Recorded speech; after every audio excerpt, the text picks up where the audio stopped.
So I was driving through Poland near the city of Wrocław, and I found this very charming hotel based in an old castle. This is the gardener's house. The whole castle is back there.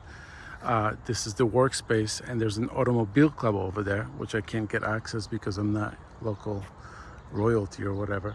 But what I can get access to is this. This is called Muzeum Motoryzacji and Techniki, meaning it's a museum of automotive stuff and technical stuff. And I couldn't do video in there, so I took a whole bunch of snapshots. So here they are, enjoy them.